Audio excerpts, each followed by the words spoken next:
The Blue Mountains in New South Wales are situated about 80 kilometres west of Sydney. They consist of an 1,100 metre high plateau of Permian Triassic sediment that underwent a 350 million year geomorphological history.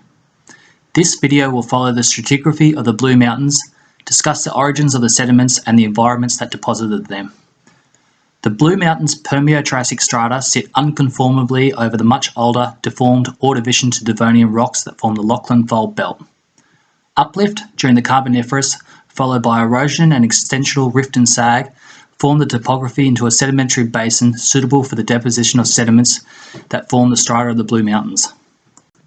The stratigraphy of the mountains began in the early Permian, when Australia lay at low latitudes near the South Pole.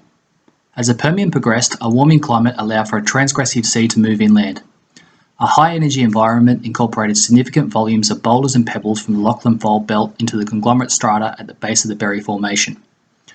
The mid-Permian continued the deposition of the Berry Formation overlying this conglomerate.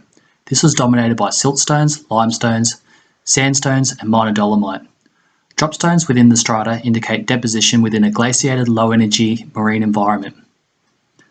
In the late Permian, the inland sea began to retreat and a regressive sequence of sedimentation commenced. This process initiated the deposition of the Illawarra coal measures. This unit was deposited in peat swamps within prograding deltas and also contained interbedded sandstones and mudstones. The iconic cliff line of the Upper Blue Mountains is composed of three formations, which make up the Narrabeen group. Their deposition commenced at the beginning of the Triassic and marks a change from cool temperate to hot humid conditions. The Cayley Formation is the base unit in the Narrabeen Formation.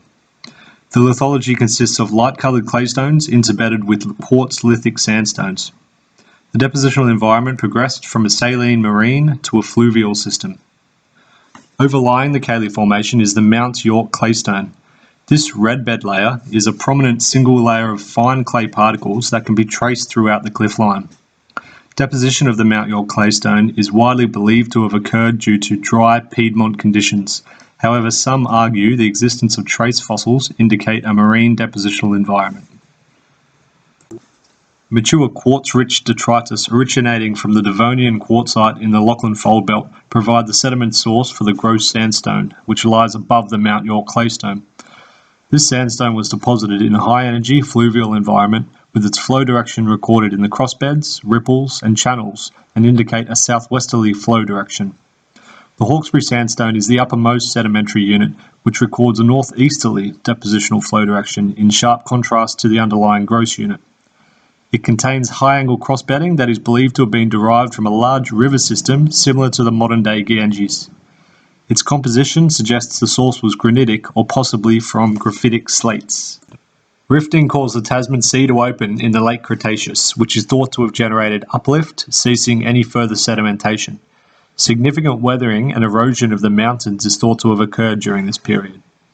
Minor monocline deformation and lithospheric thinning encouraged mantle material closer to the surface. This led to decompression melting of the mantle rocks under the Blue Mountains, which was expressed as patchy basalt volcanism on the surface. Due to its high relief, the area received increased rainfall which carved out the valleys and eroded the area into the land that we see today.